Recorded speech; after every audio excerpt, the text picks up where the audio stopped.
Guten Tag, Damen und Herren. My name is Kayvan Mashayekh. No, this is not going to be in German. I'm not going to make you suffer through my bad German today. So I wanted to thank you all for coming. I'd like to thank EFM and Manu for giving me this opportunity this year to put on this magnificent panel, which I'm very, very excited to before we start, we are waiting for one more panelist. He's running a little bit late, but so I'm going to get into my introduction before he gets here to kind of warm up the crowd. I'm going to be my own warm-up act before the final panelist shows up. So. Who am I? My name is Kayvan Mashayekh, as I said, and I'm the founder of a group called Producers Without Borders. And Producers Without Borders is basically a group of highly intellectual, fantastic producers from all around the world who are dedicated to one thing, creating, collaborating, and delivering content no matter where they are around the world. And these panelists that are today here with me are part of my network, or part of my group. And what's magnificent about them, which you'll learn about in a few minutes, they are highly engaged in helping each other move forward and to be participants in creating opportunities for one another. They're very selfless, they're very unselfish in many ways, not just from the way that they have been able to share their intellect with me, but by delivering on every single level that I've ever asked them for anything, especially for coming over here and talking to you about things that we're about to talk about. Now, a little bit of background about this session called Nobody Knows Anything started in London back in December of this year. So this is the second ongoing part of that series of this discussion. And Mark Foligno on the far right, which I will be introducing to you in a minute, was part of my panel initially. And what is Nobody Knows Anything about? I mean, where does this all come from? So Nobody Knows Anything is an old quote in Hollywood by William Goldman. And he basically said, not one person in the entire motion picture industry knows for any kind of certainty what's going to work. And that's still been true after decades and decades. It is something that is a time-honored statement that everybody in the entertainment industry not only lives by, but understands and knows. And coming back to myself, and as a filmmaker, when I first started out, my heart was bigger than my wallet. And I had aspirations of becoming a big producer and trying to create content, and I spent 7 years of my life trying to make a film, and I made immeasurable number of mistakes. I failed on so many levels, but in the end, I moved forward and I kept going and I kept going, and I was able to create this film that I was very, very proud of, and then move forward with my life, and other people started coming into my life. So as a result, what you realize is that no matter how hard you work and how much effort and time and energy you put into something, the mistakes that you make along the way are part of your journey, are part of your education of creating a dynamic atmosphere for yourself that you will eventually bring the right people around to you. Now, when you think about where we're going with this discussion, in the past, in the 1920s, we started with live entertainment. Live entertainment moved into the radio era in the 1940s. And then we went into the broadcasting and television. And then television moved into eventually an era where pay TV and cable started coming around. And then after that, we got into the streaming era that we are in today. Now, it's time for me to introduce my wonderful panel. To my right, you have Irina Albita, co-founder of Film Chain, and also Mark Foligno to her right, who is a producer, a very well-known producer. He was exec producer of The King's Speech and many other movies, and he's going to be talking about a lot of things that are relating on how to future-proof your productions moving into the future as we go from one era into the other. Now, I want to start off with Irina because she's our technology expert, and she was on my panel last year doing blockchain technology. So, Irina, I want to ask you, now that we're moving from an era of linear TV, linear filmmaking, to streaming, can you tell me basically 3 things that I can do today to future-proof my business, my production as a producer, to utilize the skills and the things that I have today by using technology to make my production more efficient? Hello, everyone. Well, Kayvan, you definitely went right into the deep end with that question. 3 things. I think from my perspective as a co-founder of a technology platform in the entertainment and film space, I would love to hear later on from Mark actually what he feels is actually applicable to his business these days. But for me, number 1 is we need to change the discussion about technology, the mind frame, from putting technology as a strategic aspect in everyone's production company, be it a producer, sales agent, distributor, and not just think of it as an operational cost that needs to be minimized. It needs to be right at the core of your strategy as a company. So that's number 1. Number 2 is you need, of course, everyone wants their production to be successful, both highly acclaimed, but also make money. You need to think about what data you need as a filmmaker, as a producer, as a sales agent, and how you can utilize the resources out there, be it creating internally, let's say artificial intelligence, machine learning, in your organization, working with bright minds, or using some of the tools available out there. There are companies that are doing amazing work with machine learning at script analysis, at the level of development. And thirdly, I think it's all about how do you really push forward transparency within your own processes, because transparency actually will enable trust within your organization and within your relationship with the parties that you work with. So I would say make technology strategic. Don't think of it only as an operational cost.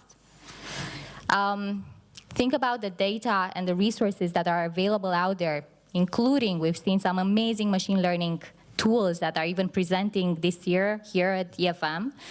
And thirdly, really use transparency to your advantage. Transparency is no longer something, keeping data to yourself is no longer something that is the past.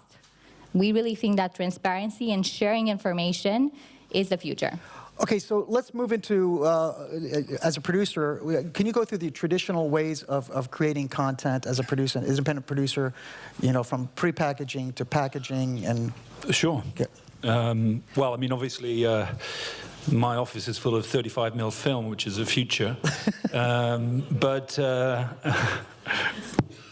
So, yeah, I mean, it always starts, with... in indie film terms, you always have to bring in partners because it's never so easy as to actually go to one person and say, can I just have £10 million to make this movie?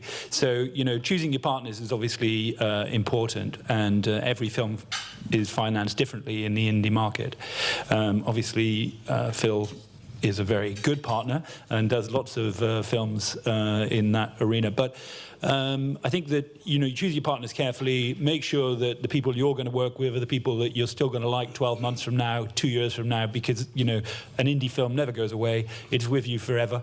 And, that isn't always the case, but certainly from my point of view, I much prefer at my ripe old age to work with people that I like. Right, so now what we're going to get into is like the traditional ways that films were packaged, were created and moved forward from one stage to another, from production to post-production to delivery. Sure. So I want to kind of, we're going to get to the financing in a second, but I want you to project out 10 years from now, because the streaming wars is such a big thing. There are 271 streaming services around in the United States alone. And the top, ones, of course, you all know about the big 5, and they're all cramming the pipeline with as much content as possible, which creates an enormous amount of anxiety for filmmakers and independent filmmakers to try to bring stuff out. So how do you see it going forward into the future, from one stage to another? For example, well, already there's online tools which take you from absolute script development through all the way to the project to actually making delivery. But those tools are opening up. There's brand new tools coming online every other week in terms of actually, you can do scripts between a group of people in different parts of the world. You can actually share your projects, across different time zones, different countries, all scared stiff that you're going to lose a script to somebody else. But of course, with blockchain, that obviously helps secure platforms.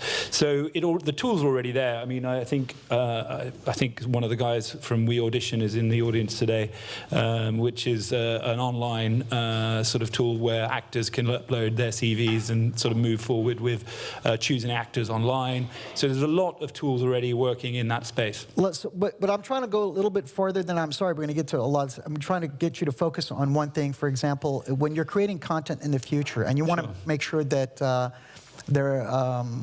your stuff doesn't get pirated or it doesn't get stolen at some point, doesn't get compromised. Sure. Yeah, as we're now getting more and more involved in cloud storage, for example. Yeah, yeah. And the cloud storage architecture when you're creating a seamless workflow. Yeah. I'd like you to talk a little bit about that, and do you have any experience in that area? And if yeah, I mean, I think that piracy, is part of and has been part of the business for a long time. One of the films I did a few years ago, sadly, was pirated and out in Scandinavia before we even actually had let it loose, because having owned a post house, it wasn't through the post house I used to own, but it was copied in that world. So I think that technology in some ways actually is safer for your for your film and your content, because there are so many tools now to protect it.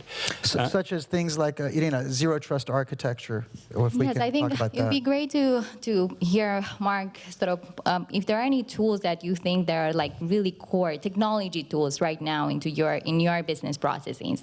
Well, I mean, we still use some of the old-fashioned tools because I'm an old-fashioned producer, but I think that the younger generation, when working with some young producers who are using these tools in a much more sort of constructive way. And for me, I am one of those people that technology has been something. I came from technology many years ago, so I try to adapt and use new technologies when I can. But I think that you can choose. There's plenty of tools that are being built for filmmakers to actually develop and take it all the way through to production. Absolutely. So one of the things, what we do at Film Chain, we took a collection service management business, and we turned it completely on its head with technology. And for us, is one of the things that, of course, we've always been asked, well, why? Why do you need to have something really tech-driven, really automatic?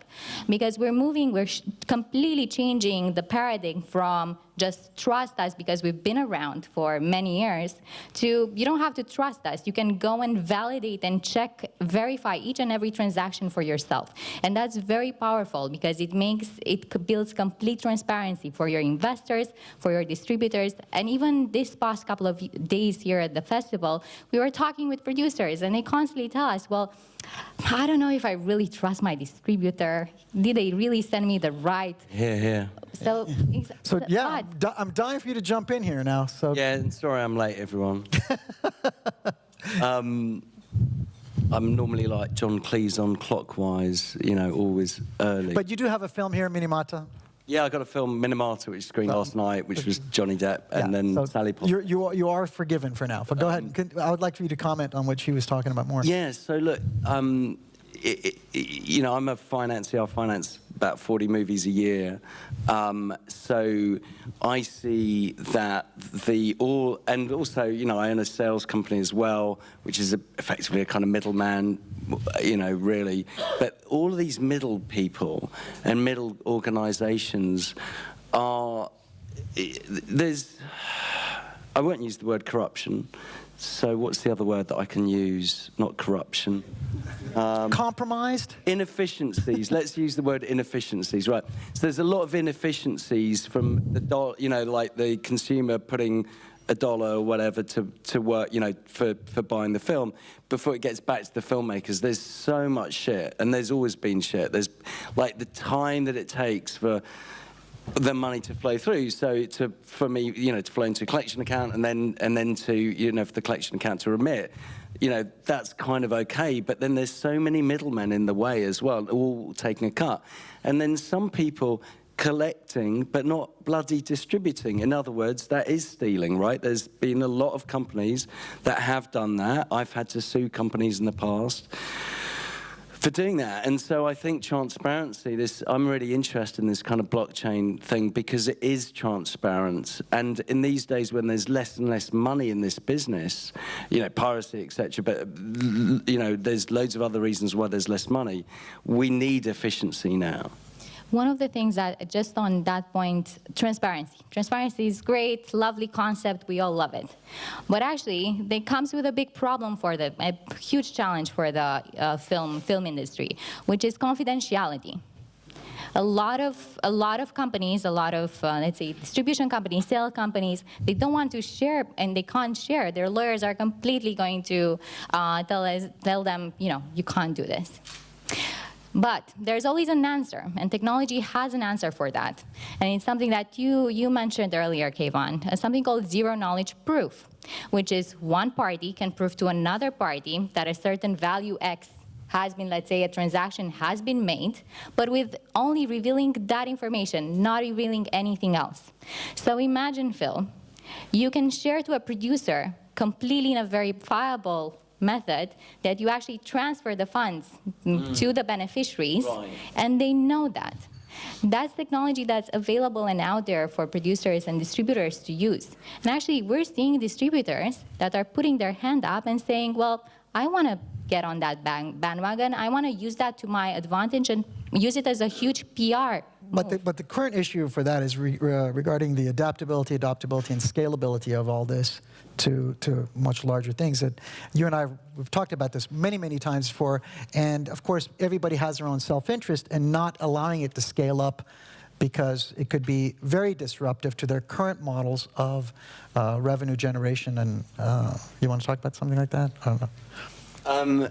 I was also going to, I was going to talk about cash flow. Well, you can talk about cash flow. Okay, so like cash flow in every single industry is king, right? If you've got cash flow, then the decisions that you make can be the right. So if you've got cash flow problems, the decisions that you make are not necessarily the right decisions for long-term growth.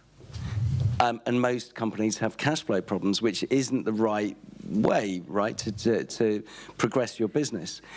In this industry, cash flow sucks, right? It's terrible, awful, because again, it comes down to this stream of money coming from the consumer through down to the filmmaker. And in distribution companies, I'm sorry, a lot of them are my friends, but they just keep hold of their cash. And like when I'm quoting on cash flowing their paper, it's like delivery will be done in whatever date it is. I'll go like, hey, I've got to add a couple of months interest reserve to that. And the producer's going like, why?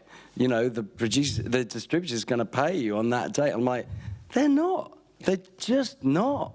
And that creates a problem because I'm going to charge more money for the film. Can the film bear it, et cetera, et cetera? So it just sucks up from the creators.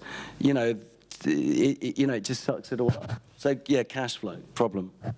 Yeah, obviously it's well known that distributors will hold on to as much money of the producer's film as they can legally and in some cases illegally.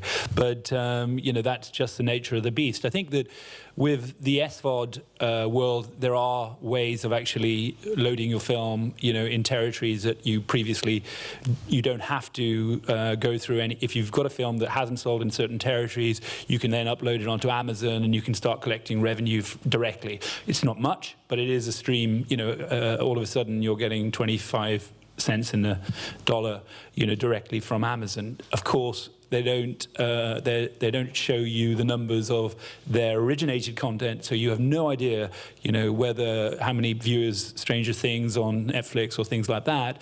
But at least with this method, they have as much as you Which you bring up a really good and interesting point, because right now the current discussion is, with all this data that the larger companies are collecting.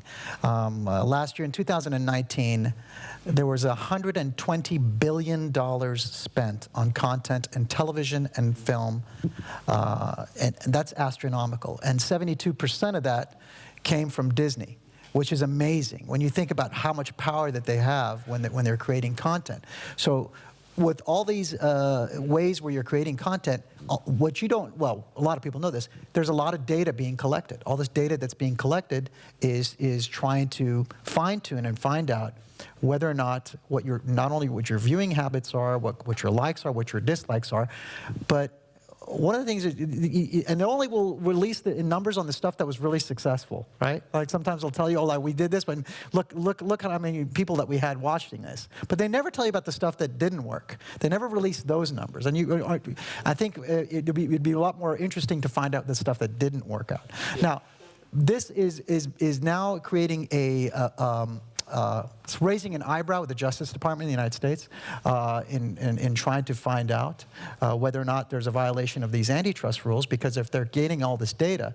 So I'd like for you guys, if you have any comments on that, to talk about, the challenges that moving forward because of all the SVOD stuff that's happening and everybody's trying to rush to the streaming. And most of these streaming services, by the way, they're losing money because they're putting so much money into creating content.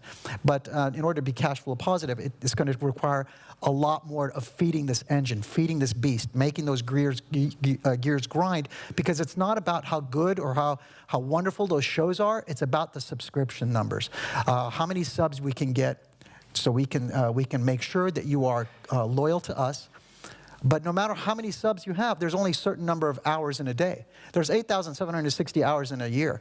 If you break it down in a pie chart, 29, 20, 29, 20, 29, 20, how many hours do you really have for yourself to actually watch this content? No amount of technology is ever going to help you, watch more content, because there's only a finite number of hours in a day that you're able to, lock your eyeballs into something, and, with the attention span being less than 6 seconds. Watch at double speed. Pardon me? Watch at double speed. Watch it at double speed to make it even more interesting. That could happen. So anyway, going back, I'd like for you to comment on that if you can, regarding the data. Kayvan, I don't think this is a problem, and this is the future. This is where we're going. It's not something we can fight. It's something that every producer needs to embrace. And actually, I was reading a study by PricewaterhouseCoopers on the entertainment market, and they're saying over 70% of the consumers, they're absolutely satisfied with the mix of subscription services they have. So I think right now the question is not necessarily how do we watch, but what do we watch and what do we cut, because there's so many subscriptions. There's so many things that are appearing. So they're going to have to be incredibly competitive in their content. They're going to have to be incredibly competitive in the way that they provide their services, the ease of use. The reason Netflix is so successful is because it's incredibly easy to use and watch their content anywhere. Well, also, I didn't even know this about Netflix, for example. You can actually put in certain codes for it to curate exactly the type of content you want. But how many people, raise your hands if you know that there's a specific code that you can put in? There's 4 or 5 people in this room that know you can put in a specific code. Okay, 10 out of 200 that you can put in there, and it will fine-tune exactly the kind of things that you want to look for. I mean, this is not everybody knows this, but it's important. So if you're a content creator, if I'm a content creator right now, and I'm thinking, well, I want to get on these platforms, and I want to make sure that people watch my stuff, so I would like to know what's working and what's not, so maybe I can gear my content creation towards that. In the olden days, when you come to these markets, you knew what genres sold. Right? Action always sells international, right? And you need a lot of dialogue. And so now that these markets are kind of becoming nothing more than basically opportunities for promoting content that's already been pre-bought and pre-sold, right? When they come over here, how does it, as an independent filmmaker, go into this world now, trying to say, look, I'm going to make this movie because of my heart is in it, and this is the story that I want to tell. But there's no future in it as far as how I'm going to get it out there. I mean, I can get it out there, but who's going to watch it? Yeah. Solutions, Phil. Tell us. Oh, man. Jump right in. I'm done to hear this. Though. Go for it. Well, I find with the streamers, we know less now than we did 10 years ago, right? I haven't got a clue, really. That's what the name of this title. Nobody knows anything. See that? No, we're very well qualified. Thanks. Exactly. Yeah. I mean, I think as my career has progressed, I've realised the amount of stuff that I don't know is just increasing, really. So I'm kind of pointless, really, on this panel. Well, it's okay. I mean, this is the whole point of this panel, so that everybody can feel more comfortable about the fact that as we all move into the future, we're all moving into an era where we're all kind of questioning, and we need the expertise of people that are outside our own industries to understand best practices. So this is what it's all about. Okay, so I have other businesses. Okay. And I got into the film business because I have other businesses. Okay. And I mean, I know it sounds a bit trite, but get another job. No, I'm actually serious here. I'm like... No, it's obviously being an indie filmmaker, you can make a small fortune as long as you start with a large one. Yeah. But now turning into a comedy show. Yes, it is. But I think that 2 drink minimum. Don't forget to tip the waiter. No, I think indie films at the moment in the UK, there's been a drop of indie films by 47% over the last year. So that's how hard it is to get indie films away at the moment. Obviously, the creatives are often moving, including myself, onto doing TV shows, and you certainly are still working, but you're doing more TV. Just sold a program to Sky this week. I kind of also want to move this discussion forward towards the area of future-proofing your businesses, and Sure. So if you're in production and you want to use these tools that are available to so many people now. For example, now you can watch your movie without ever shooting a frame of it. By using pre-visualization tools, by getting cinematographers and directors to completely create worlds in advance of having any actor on, before you can do all this stuff to find out, how your film is going to play out. Yeah. Where and so I'd like for you to tell me if you guys are familiar as producers, and if you've used any of these tools to future-proof your business, your producing. Yeah, I mean, I sort of have done a few of that, and a lot of sort of directors now will do animations, and really quite good animations to show you a scene that they're working on, and that can be done very cost effectively, in post houses and creative industries. Obviously one of my other hats is working for a company called Lip Sync post-production, so they do a lot of those kind of creatives, and those things are actually very useful tools for the creatives amongst people. Well, because financiers often are not visual people. Well, the thing is, the reason I'm saying all this is because Phil's saying that budgets are coming down, of course, for indies, right? They have to come down. Yeah, I mean, so you have to be more efficient. So in order for you to be efficient, you have to be also savvy enough to know what tools are out there. Yeah, I mean, look, I'd say, but before you do all that stuff, is like you got to know actually what the market wants, and it's not what the consumers necessarily want. So talk about that a little bit more. So it's like, don't just make your film in a vacuum. Don't just write your movie in a vacuum. There's millions of movies out there which are fucking great, really great movies, have lost tons of money and haven't got an audience. That's because the buyers don't want those movies, because they're not going to make easy money out of them. Look at no, not domestic. North America. Okay, it's not domestic. Call it North America. Never, ever do I want to hear the word foreign. Okay, ever. Right? I would get really angry. It's called international. It's not called foreign. So like, think of the North American distributors. There's other than those studios and the really small ones, there's 8 or something like that. And unfortunately the whole fucking world looks to America. Sorry to get too political, but it really does in terms of the movie business. So look at those 8. Not the studios, not the bottom, but those 8, and see what movies they do. That's kind of, if you want to make a business rather than just play at it, you've got to look at what those do, and that is replicated through the world. So figure the market, make something for the market, I'm afraid, not for yourself. I'd say if you want a business. So Phil, are you saying it's still just relying on your gut feeling and your knowledge and just that? Aren't you using any data to actually identify? Yes. Me? Okay, so yeah, I mean, I've got loads of data because I've done hundreds and hundreds of movies now. And also, I've been around in the business for a quarter of a century, and I can get it, people will actually tell me information where they wouldn't necessarily tell other people information. So all I'm doing is a lender, not investor. I prefer to call myself a lender. Is I'm trying to mitigate my risk. All I'm wanting to do is protect my capital. I'm not looking for a big upside. So when a producer goes, "Oh, but Phil, this could," it's like, I'm not really. Firstly, I'm not interested in could or should. I'm always about worst case. But it's like, hey, this film's it's going to be amazing and it's going to make loads of money. It's like, I'm a lender. I'm only going to make, I'm not going to make 2 or 3 times because I'm not equity. I'm cash flowing pre-sales tax credits and putting a gap in first in, last in, first out. Yeah, fuck.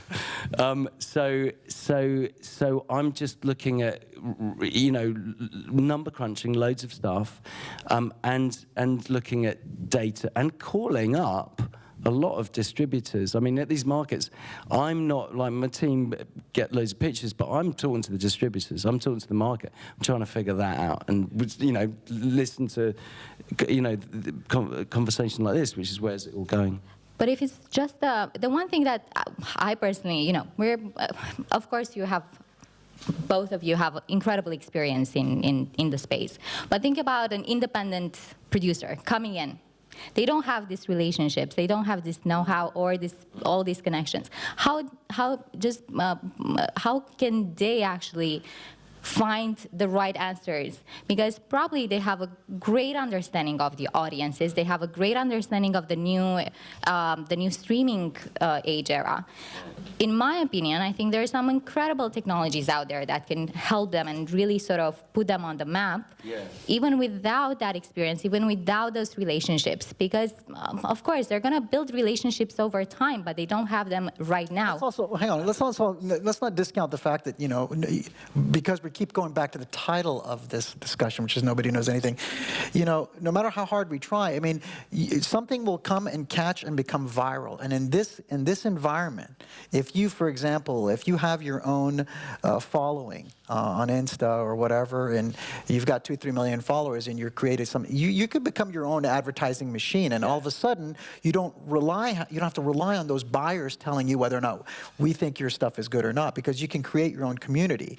And if you're smart enough, and if you're lucky enough to do that, and now with short form content and Quibi and all the other ones that are coming out there, there's a greater opportunity. I mean, all these things are coming out because of what? Because of necessity. Necessity creates these opportunities for a lot of people. And you can take a story that you've had before, that was a 90-minute movie, and you can break it down now into 9-10-minute segments and have it digestible, so that you can now all of a sudden take that thing that was originally, I don't know if it would work for 90 minutes, but if I watch it in chapters.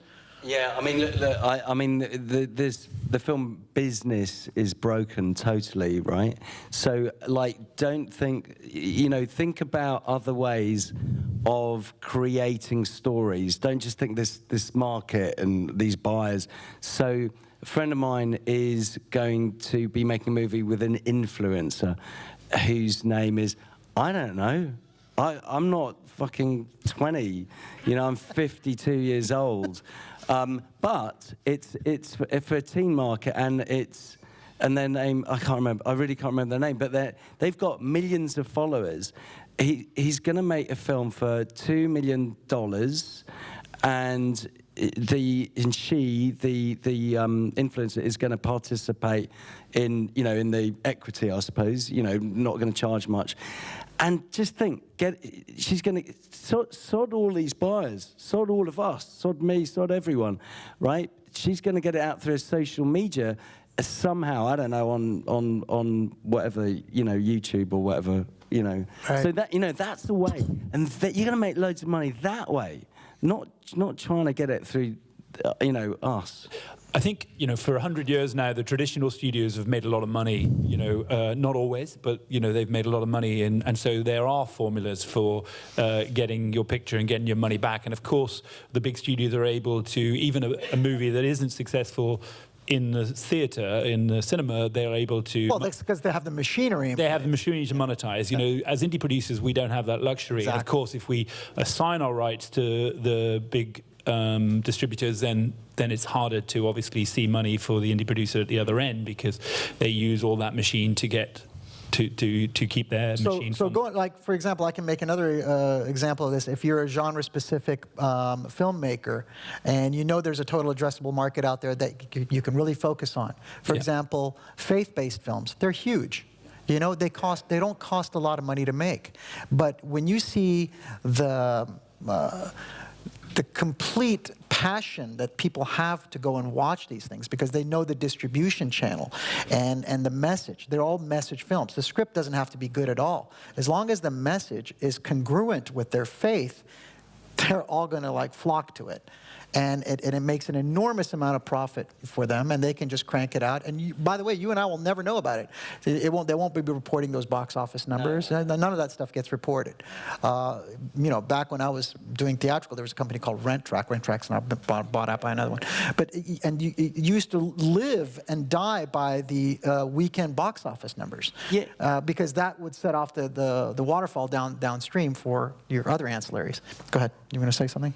Yeah, it's just about you got to think entrepreneurially. You know, think outside the box. Think, you know, what I was just saying, and you know, faith, and don't laugh, but porn, right? So porn years ago was the cutting edge. You know, all of you know, loads of websites or companies or whatever that wanted to figure out how to make money on the internet. They went to the porn companies to get consulting, you know, for them to give consulting, because you know, they were just entrepreneurial years ago. I mean, now, not that any of you know this, but you can get free porn on the internet, but years ago you couldn't, you know, so it's about entrepreneurial thinking, I think. And, you know, and I was guilty of this for like a good decade of trying to second guess the market and not through entrepreneurial thinking. Right. I mean, gentlemen, I think we established, I think everyone in the room is quite familiar with the status quo. I would really love to understand actually how you know, really what we can bring for, you know, the current market is massively changing. Right. We're talking about in the next, you're talking 10 years, I think it's going to be even less. Yeah. So, for example, one of the things, you know, you're talking about number crunching, Phil. I love number. I have a mathematics degree. This is what I do. But not every producer out there will be able to do proper film analysis before they actually structure their finances.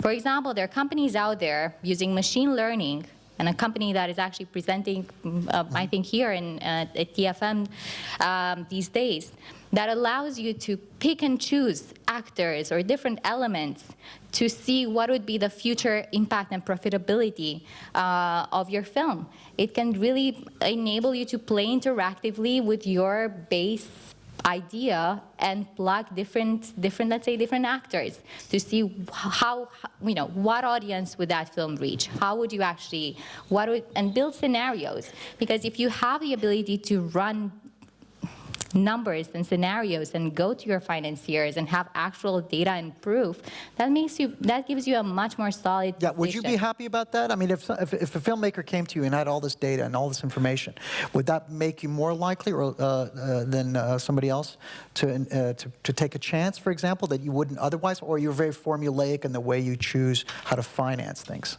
I'm definitely not formulaic. I think if you're formulaic in this business, you'll go under pretty quickly. Mm-hmm. You know, if a filmmaker's done that, I think great, because they've actually thought about it.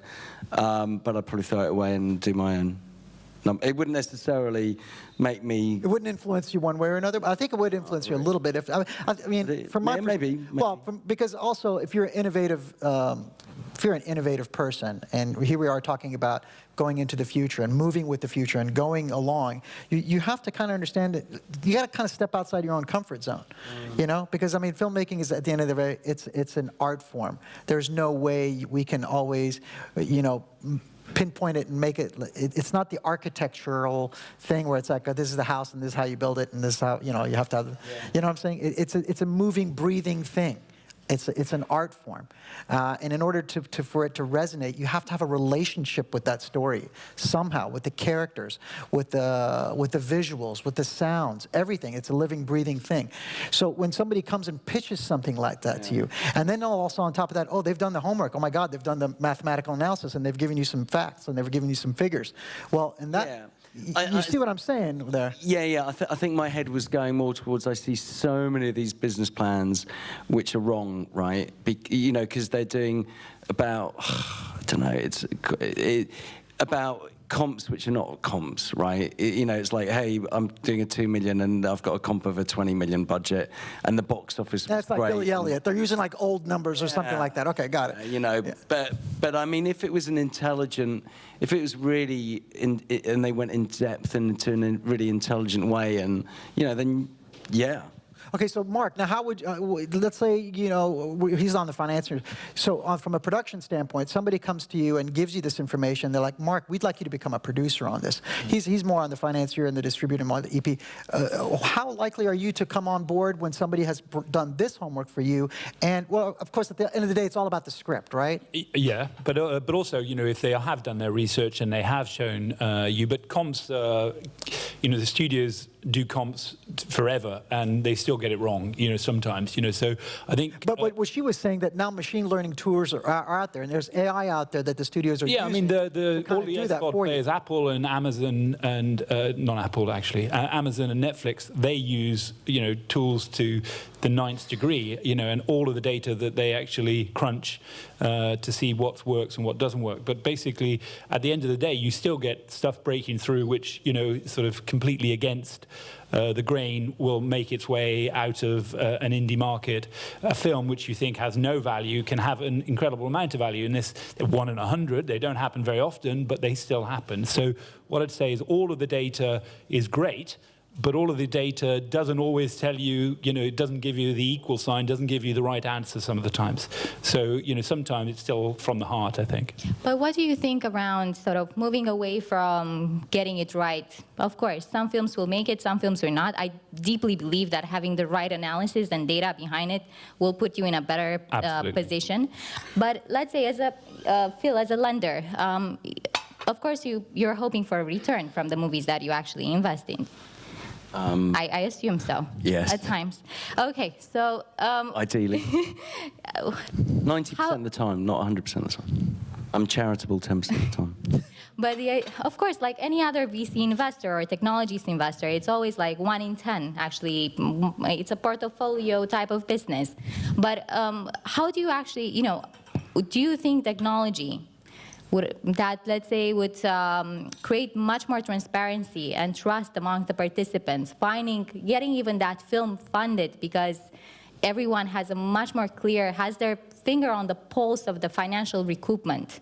And there are technologies out there. We do it at Film Chain as well. How do you actually, do you think that would make you much more comfortable with some investments?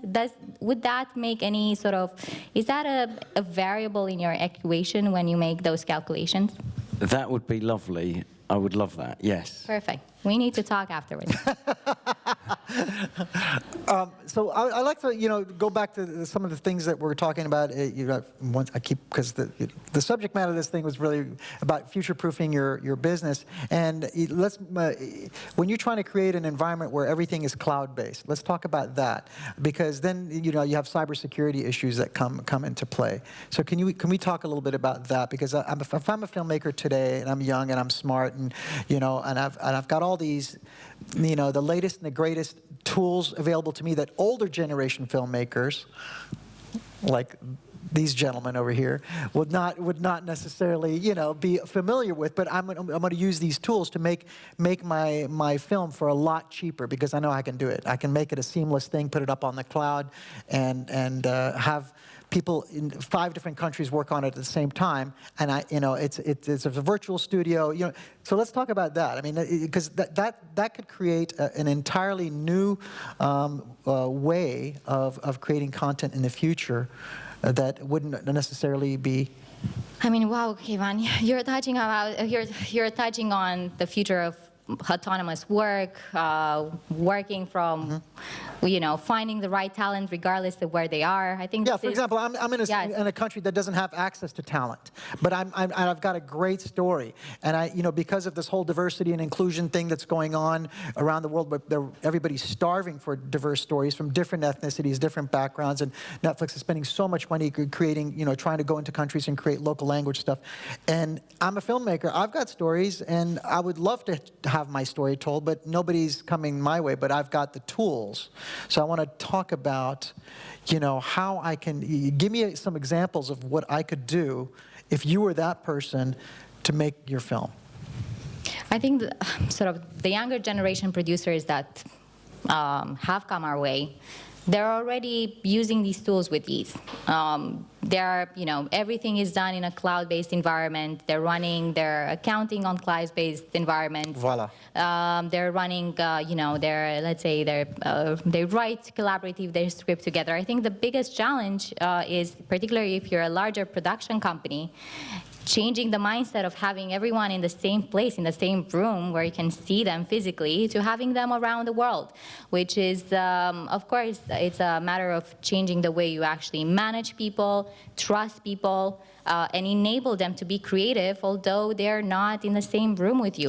The reason I'm saying all this is because, you just saw what happened at the Academy Awards this year, where a film from South Korea just blew everybody away. And, not only won Best International Film, but Best Feature, Best Director, Best Screenplay. So this came out of nowhere, but the thing was, the story hit a vibe. It hit a vein where people could understand it, about the social inequality. And this was something that was universal. So there's many filmmakers around the world that can do this kind of stuff. And then next thing they know, they can all of a sudden be lucky enough, for example, to go to Deadline and get them to do contenders, get a contender slot, and all of a sudden, you find out that this film is now on fire because nobody knew about it. It came out of nowhere. So these are the examples that I'm trying to get you to kind of focus on, because it's very important to understand that in this international marketplace that we're living in, where stories are from all over the world and are accessible to everyone at the same time, these tools that are going to be used today, what do you think they're going to be like in 10 years from now, where these markets are going to be nothing but networking opportunities, and that's it? Networking's brilliant. You have to network. You can't just stay in a cloud. Can I just do a little infomercial? Go ahead. We have a few minutes before I turn it over to the crowd. So I just launched a company called Bohemia Media, which is part of my Bohemia brand. I've got something called the Apple Tree, a venue in London, which is all LGBTQ diversity, and I'm trying to figure this out, so Bohemia Media, what I'm trying to do is gather all these, small niche films about LGBTQ and diversity, BAME, feminist movies, etc., and try and figure out how to actually get them out. So that's something I'm trying to figure out. So if anyone's got any technology, I want to create a platform somehow. And we charge literally zero. Well, this is why you come to these. I don't want to meet people like Irina. You can talk to people like from different. And this is the benefit of coming to these type of things. Anyway, so that's what I'm doing. So that was my little infomercial. So if anyone. Yes. Okay. So I'm going to turn it over because I know I can feel some questions, coming my way. So let's start. So you're making films, and some of them are passion projects, and some of them are done with, very specific mathematical equations. But with all of the streamers out there, isn't that a great platform that if you don't get bought at a festival, or you don't use the 8 big North American companies, to at least get your film out there and have people see it that may not have a Lenley or an indie film theater in their backyard? 100%. Sorry? 100%. What about you, gentlemen? Yeah. No, I agree that it's, we're doing it with some of my back catalogue of films. We're putting them onto platforms in different countries and seeing some revenue, which you thought for a film that hasn't. Yeah, well, it was never there because we never bought, we didn't sell it to that territory. So we put it on Amazon and we get a share, not a big share, of their revenue. And, there is a reason why he's worth that much money. He doesn't share very much. But basically... it's going down as well. you got the board. I'm sorry, I just want to make sure you, Yeah. you use a mic. This question was very good. There you go. If you have any more questions. So I'm all for that. If we're going to create a film and if it sells to the biggest territories in the world, great. But of course, as I say, there are some incredibly honorable distributors, and then there are some less honorable distributors. So sometimes you don't see money from those territories.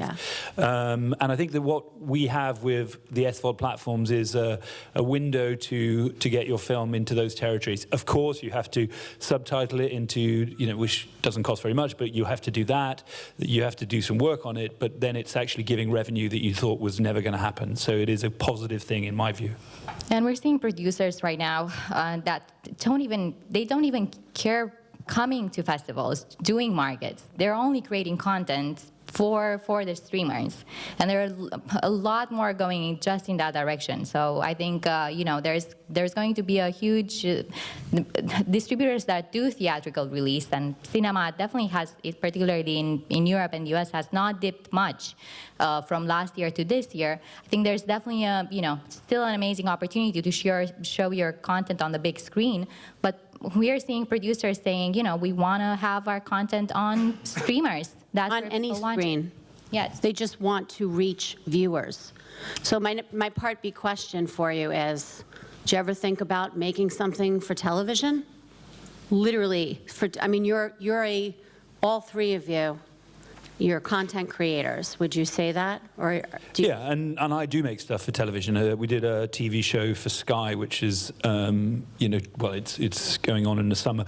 I have a Corestar Media. I probably should have put one of the other companies. Corestar Media is totally television. So, we only do stuff for dramas for TV. But the film company, Limelight and another company called Leap do more film, and Molly Films do films. So, TV is you can't just do independent films because it's a tough gig, as Phil said.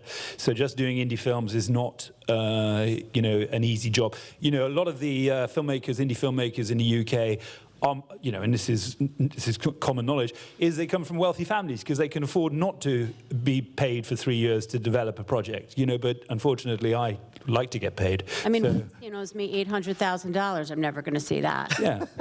So I think that, they're very fortunate that we have those people because else indie films probably wouldn't get made. But, television is definitely, an SVOD platforms, the stuff that we're doing already. All right, any more questions? Because we're kind of, and please pass the mic. Apologies for the last, but if you have any more questions. Any more? Yes, right here. Hi, I have a question to Irina, and it is about if you could tell us also a little bit about some tools you use or you recommend for producers also to create audiences. As was many times said here, many people have the worry that we work for 3-5 years on a project, and it's a frustration for everybody if we don't get the audience that we wish to. We invest our time, our money, our night of sleep, so we want people to see it, and we really are passionate to many of them. And some of them cost so much money, as Phil said, and it seems to have all perfect, the perfect script, the perfect crew, the perfect everything, and still flops. So I wanted to know if you would have some recommendations for audiences. As a technology company and as a collection service company, we primarily focus on the financial money flow for productions. And we work both with film and TV on your point. But of course, we're seeing a lot of companies out there. One company that comes to mind is a company called Groovy, a European company that really does simply audience analysis for very, very cater for each individual film title. They have an amazing analysis tool that actually, they sit down with you, they speak with you, and they really try to understand how to best reach the audience you want to reach. So that's the company that probably comes to mind the most. But I'd like to make a comment on that because no amount, well, I don't need that. I don't need this. I've got a mic. you know, just bear in mind about one thing. No amount of technology in this world or no amount of apps or anything is going to make people want to watch your film. You know, it's either going to be good and it's either going to have a viral component to it where somebody's going to take it out and let it rip through social media, whatever. But there has to be some things, there has to be an essence. And my old boss, rest his soul, he passed away in November of this past year. He said the only thing that's important about when you make a film is it has to have a soul. If it has a soul, people will gravitate to it, they will find it, and they will make it blossom.